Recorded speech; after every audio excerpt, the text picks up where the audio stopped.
तेरी। नहीं मानती तो जबरदस्ती कर, आखिर पति है तू उसका। जिंदगी चीज ही ऐसी है चाचा, खुशियों के कुछ पल तो नसीब होते हैं, लेकिन गमों का सहारा लेकर। देवतों के नाम पर तुम्हें बदनाम करने की कोशिश की जा रही है। ये जरूर उस गिरी बाबा और उस पंडित के चाल के तहत हो रहा है। हमारा एनजीओ जल्दी ही इस इलाके में एक और सर्वे करवाने जा रहा है। चाचा जी, सुमन है ना, बेहोश हो गई।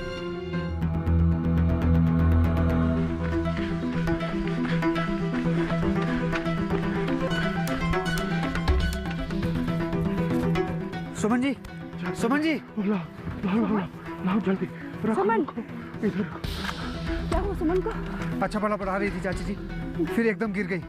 अभी अच्छा हुआ इसको सिर पर गहरी चोट नहीं आई। हाँ हाँ, तेरी चाची।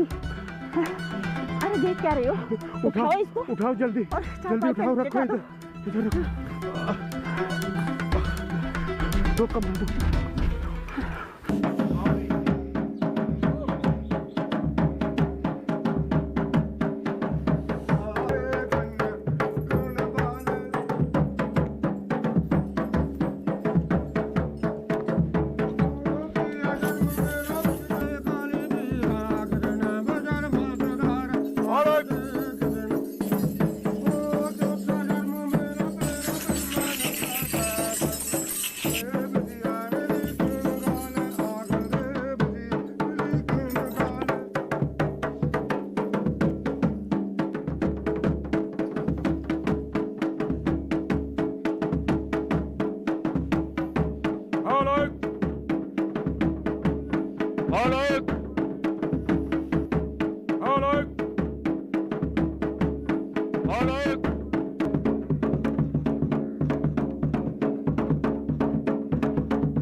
ज्यादा दिन इसके जिस्म में नहीं रह सकती, नहीं रह सकती। मैंने तुम्हें पहचान लिया है, पहचान लिया है मैंने तुम्हें। हाँ, अब तुम मुझसे नहीं बच सकती, नहीं बच सकती। छोड़ती है इसका जिस्म क्या नहीं। हाँ, माफी मांगती है, माफी, माफी मांगनी है तो इस औरत से मांग जिसके जिस्म में तू सालों से रह रही है। वाह, जिस्म इस औरत का और मजे तू कर रही है। वाह वाह, बसेरा तेरा। लेकिन अब ऐसा नहीं होगा, नहीं होगा, अब नहीं होगा, नहीं होगा, नहीं होगा। जय काल भैरव। गिरी बाबा की, गिरी बाबा की, बोलो गिरी बाबा की, गिरी बाबा की। आशीर्वाद लो, गिरी बाबा जी का आशीर्वाद लो। हमेशा गिरी बाबा जी की छत्र छाया में रहो। गिरी बाबा जी की, गिरी बाबा जी की।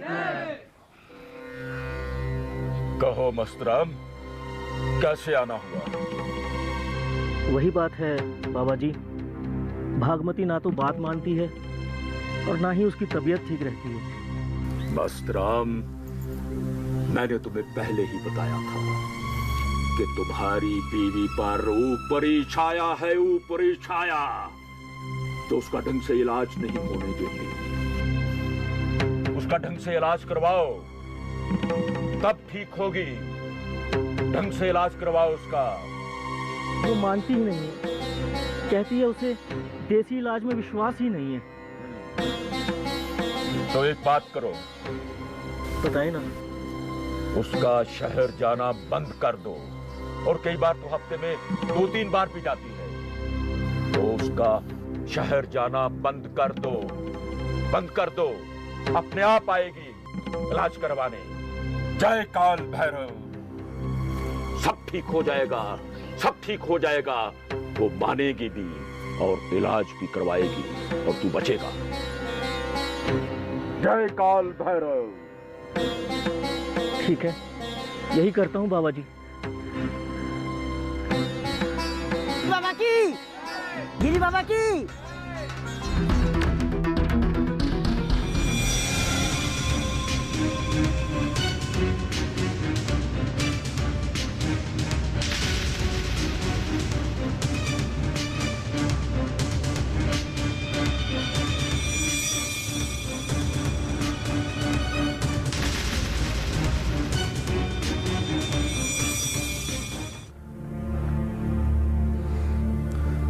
काश कि मैंने वक्त रहते अपनी बात पर अमल किया होता।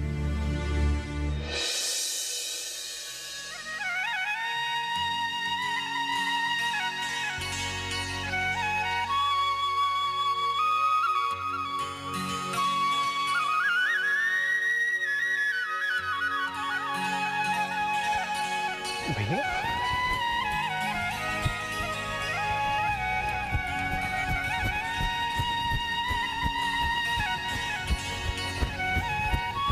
जय हिंद भैया। जय हिंद बसंत, कैसा है? अच्छा भैया, आप बताइए। बस बढ़िया। भैया बैग। अरे कोई बात नहीं। अरे भैया। और सुना, घर पे सब ठीक है? चाचा चाची सब अच्छे हैं भैया, सब अच्छे हैं। और मुबारक हो भाई, मैंने सुना तुम्हारा रिश्ता तय हो गया। जी भैया, रिश्ता तो तय हो गया। और मैंने ये भी सुना कि वो बहुत पढ़ी लिखी है। हाँ जी भैया, सुमन पढ़ी लिखी लड़की है। ये तो बहुत अच्छी बात है। तुम्हें पता है पढ़ाई कितनी ज़रूरी है? अरे मैं तो सोच रहा हूँ कि बच्चे बड़े हो रहे हैं, इसलिए तुम्हारी भाभी को शहर में ही कहीं कमरा लेकर दे दूँ, ताकि बच्चे वहाँ अच्छे से पढ़ सकें, क्योंकि हमारे गांव में तो कोई अच्छा स्कूल है नहीं। हाँ भैया, वो तो आपको करना ही पड़ेगा। वैसे भी हमारे गांव में ये सुविधाएं तो अभी है ही नहीं, ना यहाँ अच्छे स्कूल हैं, और पता नहीं ये सुविधाएं कब आए। तो तब तक तो भैया आपको बच्चों को शहर में ही पढ़ाना होगा। यही सोच रहा हूँ। और सुना, बाकी गाँव में सब बढ़िया? सब अच्छे भैया, सब आपके लिए पूछते हैं, आप बताइए। बस बढ़िया। तो आज मेरे बीवी बच्चे जिंदा होते।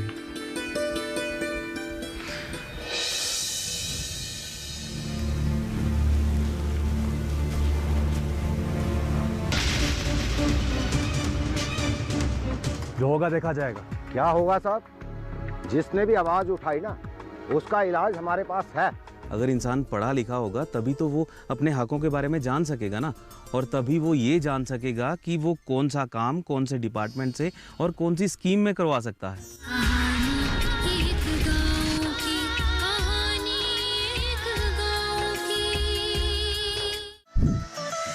खुशहाल होंगे खेत, पशु रहेंगे स्वस्थ, सरकारी स्कीम का होगा लाभ, जब एक्सपर्ट्स का मिलेगा साथ, आपके सवाल विशेषज्ञों के जवाब, सिर्फ एक फोन कॉल की दूरी पर।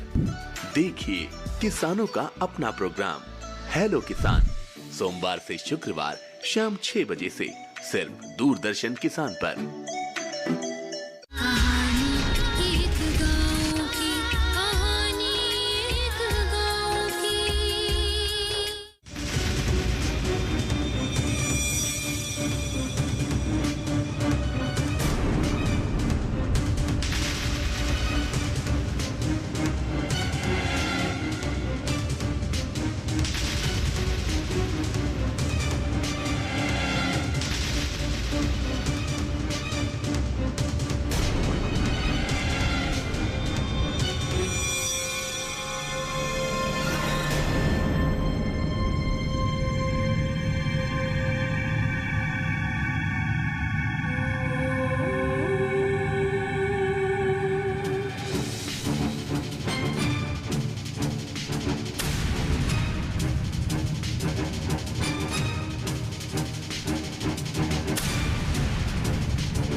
बस अब और इंतजार नहीं। जी साहब। आज रात से ही अपने सारे आदमियों को काम पे लगा दो। बहुत इंतजार हो गया और बहुत नुकसान भी। आखिर कब तक हम इंतजार करते रहेंगे? जो होगा देखा जाएगा। क्या होगा साहब? जिसने भी आवाज उठाई ना, उसका इलाज हमारे पास है। सुना है गांव में इलाज नहीं हुआ तो शहर गई थी। यही नहीं साहब, ले जाई गई है। शायद मां बनने वाली है। ये बसंत भी बड़ा तेज निकला। सुहाग रात वो भी अधूरी। क्या पहले से ही तैयारी कर रखी थी इन्होंने? एनजीओ वाले के साथ गई है। अच्छा, अकेले? नहीं, चाचा चाची भी गए हैं। सुना है हालात बहुत खराब थे, बेहोश थी। क्या शहर तक पहुंच पाएगी?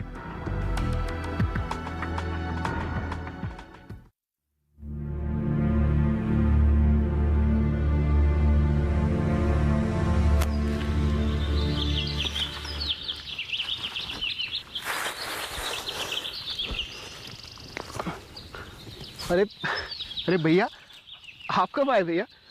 बस अभी आया हूँ। और सुना? बस ठीक ठाक भैया। तो मुझे बुलाया क्यों नहीं? अरे तू काम कर रहा था, अच्छा लग रहा था तुझे देखकर। शहर में ये नज़ारे देखने को नहीं मिलते ना। जी भैया। और सुना, मैं अपने गांव की ज़िंदगी को बहुत मिस करता हूँ यार। वो बात तो सही है भैया। कहाँ ये गांव की ज़िंदगी और कहाँ वो शहर। वहाँ तो अच्छी सड़कें होंगी, अच्छे अस्पताल और अच्छे स्कूल भी होंगे भैया। हाँ, बहुत फ़र्क है हमारे गांव की ज़िंदगी और शहर की ज़िंदगी में। वहाँ अच्छे अच्छे स्कूल्स हैं, अच्छी सड़कें हैं, अच्छी बिल्डिंग्स हैं, सब कुछ तो है वहाँ। तो भैया क्या वो सारी चीज़ें हमारे गांव में नहीं हो सकती? मतलब अगर यहाँ भी अच्छी सड़कें बन जाएं, अच्छे स्कूल हों और अच्छे अस्पताल भी। बिल्कुल बिल्कुल हो सकता है, क्यों नहीं हो सकता। पर प्रॉब्लम ये है कि हमारे गांव के लोग कम पढ़े लिखे हैं, अपने हकों के बारे में लड़ना नहीं जानते। ये बात तो सही है भैया। क्या पढ़ाई लिखाई इसलिए ज़रूरी होती है? और नहीं तो क्या। अगर इंसान पढ़ा लिखा होगा तभी तो वो अपने हकों के बारे में जान सकेगा ना, और तभी वो ये जान सकेगा कि वो कौन सा काम कौन से डिपार्टमेंट से और कौन सी स्कीम में करवा सकता है। बात तो बिल्कुल सही कह रहे हैं भैया। भैया वो सुमन भी बहुत पढ़ी लिखी लड़की है। सुमन? कौन सुमन? भैया जिससे मेरी शादी होने वाली है। अच्छा, ये तो बहुत अच्छी बात है। जी भैया। भैया वो सुमन जब इस गांव में आ जाएगी ना, तो मैं और सुमन मिलके इस गांव के लिए बहुत कुछ करने वाले हैं। अरे वाह, ये तो बहुत अच्छी सोच है तुम्हारी।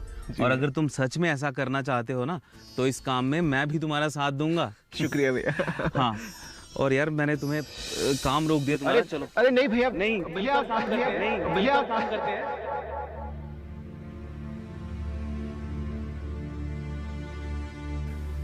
मैं तो आज भी तैयार हूं तुम्हारी मदद करने के लिए बसंत, पर तुम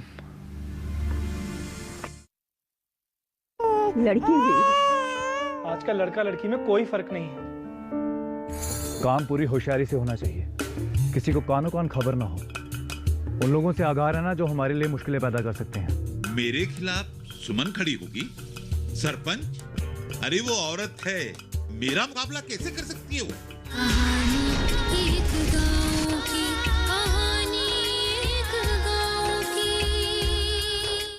जानेंगे क्या है किसानों का हाल। हम पहुंचेंगे आपके गांव। मिलेगा सरकारी योजनाओं का ज्ञान।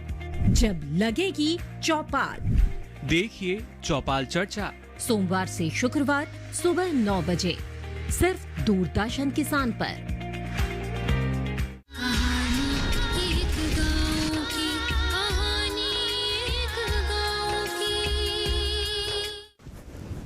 बस बस बस बस बस बस चुप चुप चुप चुप चुप चुप चुप। चाची जी मुबारक हो।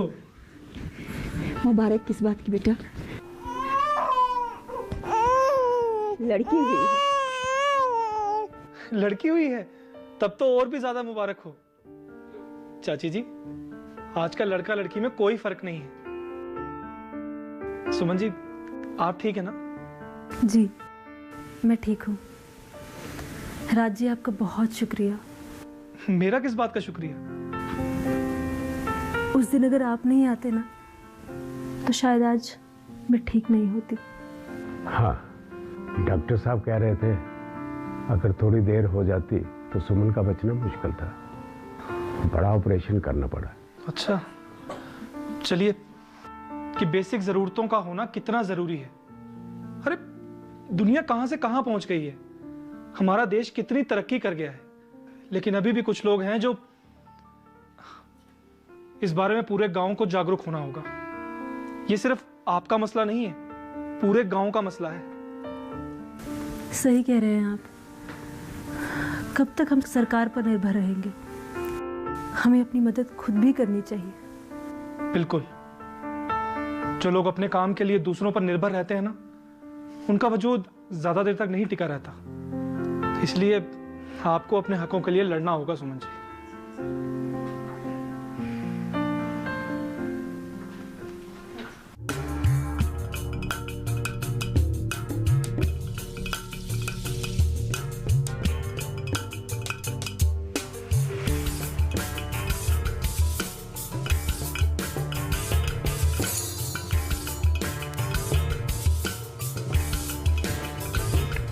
हकों की लड़ाई जब होगी तब देखा जाएगा। फिलहाल जो अपना हक है उसके लिए ध्यान देना जरूरी है। क्यों कुकी? बेहतर फरमाया साहब। लेकिन कुकी, एक बात का ख्याल रहे, काम पूरी होशियारी से होना चाहिए। किसी को कानो कान खबर ना हो। उन लोगों से आगाह रहना जो हमारे लिए मुश्किलें पैदा कर सकते हैं। उन्हें तुम जानते हो। साहब आप बेफिक्र रहें, मैं जानता हूँ। ठीक है, मैं चलता हूँ, मुझे शहर काम है। ठीक है सर।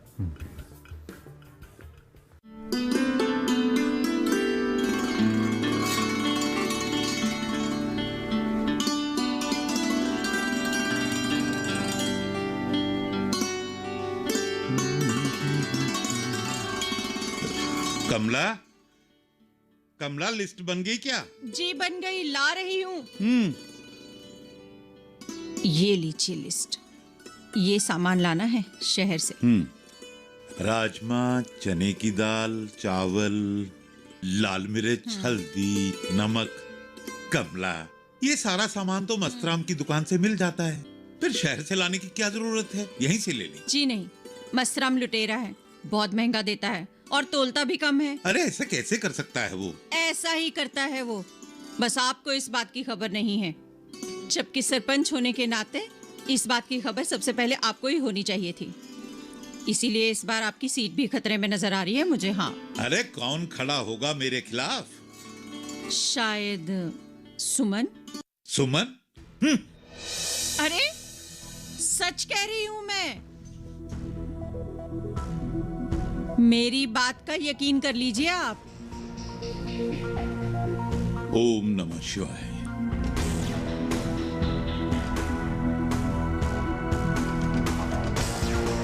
ओ, क्या कहा तुमने? मेरे खिलाफ सुमन खड़ी होगी? सरपंच? अरे वो औरत है, मेरा मुकाबला कैसे कर सकती है वो? और मैं ठहरा इस गांव का पुराना सरपंच। लेकिन तुम्हारे दिमाग में ये बात आई कैसे? मेरे दिमाग में नहीं आई, लोगों में खुसर फुसर हो रही है। अरे जिस तरह से वो गांव के बच्चों को स्कूल तक लेकर गई है और उनके माँ बाप को ये यकीन दिलवाया है कि पढ़ाई लिखाई बहुत जरूरी है, इस बात से तो इस बार हवा उसी की तरफ लगती है। और हाँ, गांव वाले तो ये भी कह रहे हैं कि अगर वो सरपंच बन गई तो बहुत काम करवाएगी। अरे निरी अफवाह है ये। तो क्या मैंने गांव में काम नहीं करवाया? कौन सा काम करवाया है आपने? एक ढंग की सड़क तक नहीं है गांव में। अरे कोई स्कूल भी नहीं है। प्राइमरी हेल्थ सेंटर है तो वहाँ ना नर्स है ना डॉक्टर, कंपाउंडर तक नहीं है वहाँ। काम करवाया है मैंने। कमला, तुम मेरी बीवी हो, मेरे ही खिलाफ बोलती जा रही है। अरे जबान मेरी है लेकिन बातें सारी गांव वालों की है। और हाँ, आपकी ठेकेदार के साथ यारी भी आपको महंगी पड़ने वाली है। सुना है जंगल की कटाई का काम फिर शुरू हो चुका है। लड़का होता तो भविष्य संवर जाता।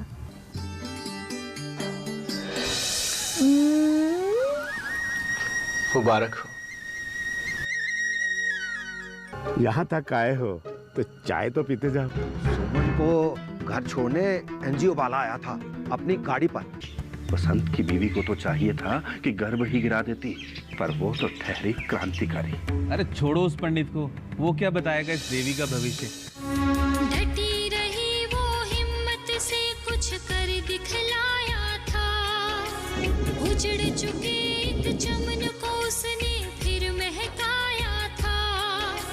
गांव में एक मिसाल बनी उसकी खुददारी की, आशा की एक किरण सुनहरी बनकर आई थी।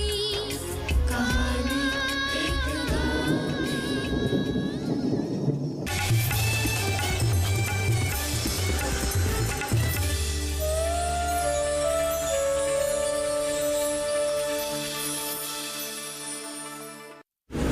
जब मैंने तय किया थी कि मैं तो यूनिवर्सिटी की प्रोफेसर थी, 74 से पढ़ा रही थी, तो मेरे पिताजी गए तो मैं बहुत साधारण ही मैंने समाज सेवा में, सामाजिक क्षेत्र में बहुत काम किया था।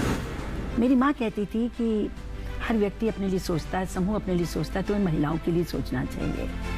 और यकीन मानिए मेरी माँ ने मुझे प्रेरित किया, मैं बहुत महिला संगठनों से जुड़ी और महिलाओं के लिए बहुत काम किया, मुकदमे करने से लेकर धरने प्रदर्शन करने से लेकर अश्लील साहित्य के खिलाफ, महिलाओं के अधिकार के लिए। देखिए मेरे साथ नेत्री, महिला सांसद और उनकी कहानियां सिर्फ डीडी किसान पर।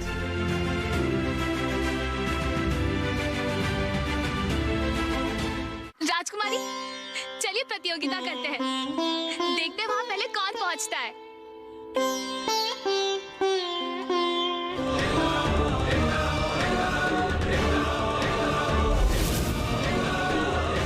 कृष्ण, जलपान में केवल फल और वो भी मात्र 2। बुआ, रात भर हम निद्रा नहीं ले पाए। किंतु आप रात भर जागे क्यों? अगर हम औरतें घर की सुंदरता बढ़ाने वाली दुल्हन बन के रहेंगे तो परिवार तो कभी तरक्की नहीं करेगा। आनंदी और फुलवा ने फूलचंद को जिंदा जलाने की कोशिश की है। ख्वाब सच हो रहे हैं, उम्मीदों के। हमसे ऐसी क्या गलती हो गई जो हमको इस तरह यहाँ लाया गया? गलती तो तुमसे हुई है। पैसे कहाँ गए? आपने हमारे ऑफिस से रुपए चोरी क्यों करवाए?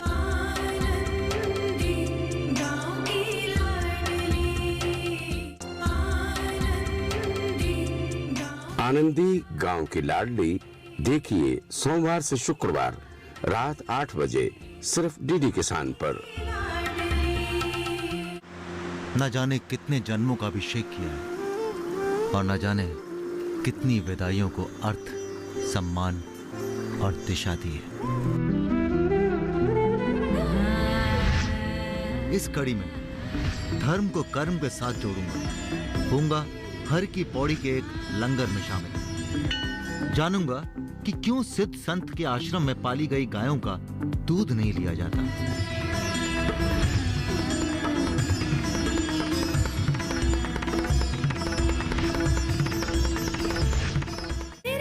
मैं चाहता हूँ मेरे पोते शांतनु और आपकी पोती दोनों की शादी हो जाए। दादाजी का हमेशा से यही सपना था कि इस गांव में एक अच्छा सा अस्पताल खुल जाए। कौन पूरा करेगा हमारा सपना? MBBS admission form. गांव में वो नहीं होता है जो चाहता है भगवान, बल्कि वो होता है जो चाहता है दुबे प्रधान। मैं आपको डॉक्टर बनकर ही दिखाऊंगी। इस गांव में एक अच्छा सा अस्पताल खोलूंगी और आपका सपना पूरा करूंगी।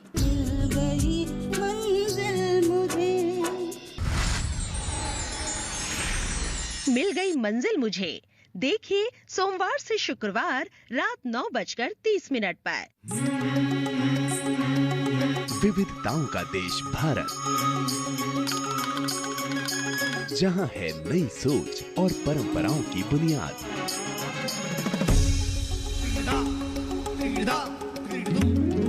इनसे बन रही है नई पहचान।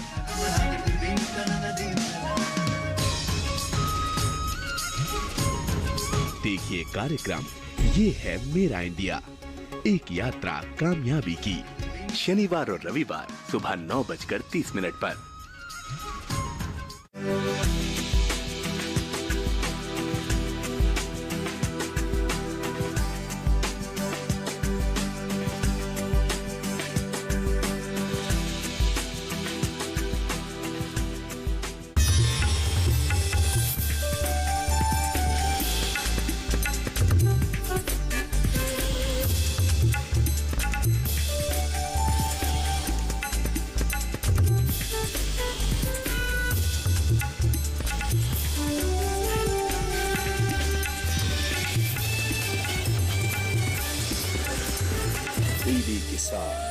बदलते भारत की शान।